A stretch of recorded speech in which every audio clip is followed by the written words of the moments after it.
Hi everyone. කොහොමද ඔයාලා හැමෝටම මගේ channel එකට ඔයාලා හැමෝම ආදරෙන් පිළිගන්නවා. මම මදු. ඉතින් අද මගේ පළවෙනි vlog එක. අපි ගැන හිතන එක, Tamanට ආදරය කරන එක self love කියලා කියනවනේ.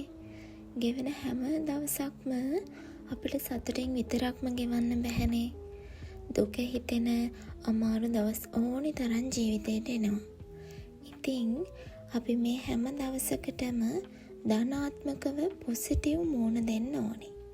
එතකොට අමාරු දවසක් වුණත් අපිට හොඳින් ගත කරලා ඉවර කරන්න පුළුවන්. අපි හැමෝම ඒකාකාරී ජීවිතයකට කොටු වෙලා ඉන්නේ.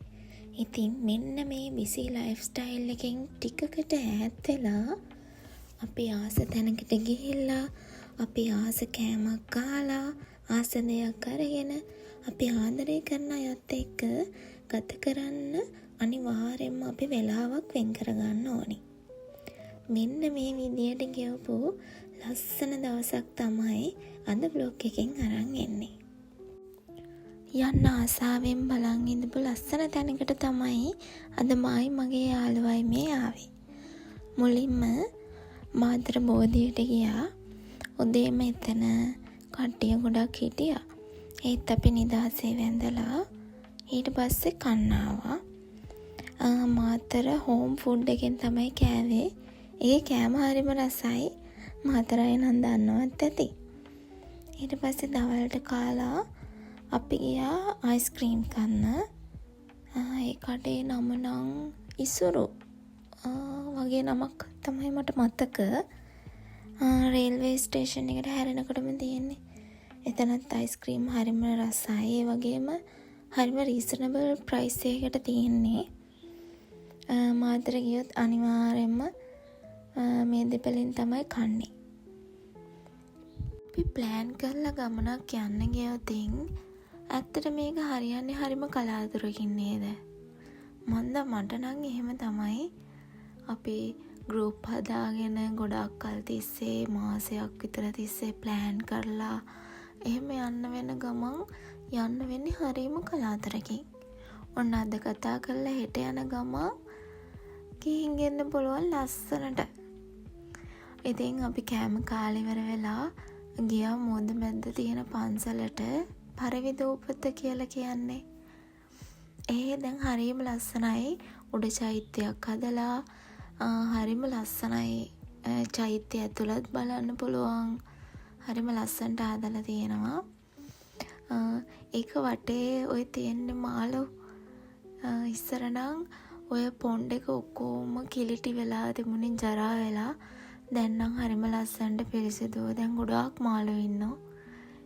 ලස්සනටම හදලා තියෙනවා. ළඟදී ගියපු නැති අය ඉන්නවා නම් ගිහින් බලන්න. ආස හිතෙනවා යන්න ආයෙත්. හරිම ලස්සනයි. චෛත්‍යයේ උඩටම නැග්ගහම මාතරට මුළු ටවුන් එකම හරිම ලස්සනට පේනවා. බලන්නකො ලස්සන. අපි යන්න ආසාවෙන් ඉඳපු ගමන ගියේ අන්තිමටම ටිකක් අඩු වෙනකන් හිටියා අපි. මාතර අලුතෙන් ඕපන් කරන්නේ නිල්වලා පාක් එක. අන්න ඒකට යන්න තමයි අපි මාතර ගියේ. ඒකට ගොඩාක් අය ගිහින් තිබුණා. ඒ නිසා අපිටත් යන්න ආස හිතුණා. අපිත් ඉතින් ගිහින් බැලුවා. සෙල්ලම් නම් කරේ නැහැ. ටිකක් වෙලා ඇවිදලා නිදහසේ ඉඳලා ගොඩාක් පොඩි ළමයි ගොඩාක් අය ඇවිත් හිටියා. අපිත් ටිකක් වෙලා ඉඳලා හවස් වුණාම ට්‍රේන් එකක් තිබුණ හැන්දෑවේ. ඒක නිසා අපි ට්‍රේන් එකේ ගෙදර ආවා. ඇතුළීමේ ගාස්තු වුණා රුපියල් 50ක් ගන්න එක්කෙනෙක්ට. ඊට පස්සේ ඇතුලේ තියෙන සෙල්ලම් වලට යන්න ඕන සල්ලි දීලා කොයින් වලට සෙල්ලම් කරන්න පුළුවන් අර මැෂින් එකේ කොයින් වලින් සෙල්ලම් කරන එක. ඊට අමතරව කාර් පදින්න, සෙල්ලම් කෝච්චිය යන්න, මෙලිගෝරවුම යන්න, ඒ වගේම චූටි බබාලාට තියෙනවා සෙල්ලම් කරන්න පාක් එකක්.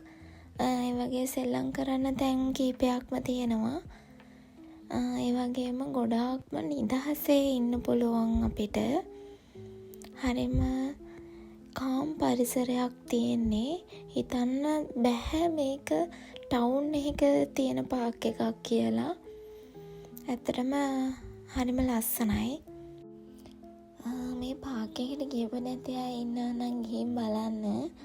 හැබැයි හවස් වෙලාවක යන්න නැත්තම් අවුවයි.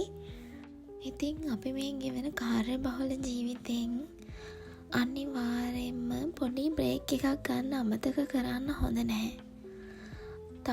තමන් ගැන හිතලා, අපි ආස දේවල් කළා, අපි අපිටම වෙලාවක් වෙන් කරගන්න ඕනේ අනිවාර්යෙන්ම. ඉතින් අදට මං ගිහින් එන්නම්. තවත් අලුත් බ්ලොග් එකකින් හම්බෙමු. සතුටින් පරිස්සමින් ඉන්න.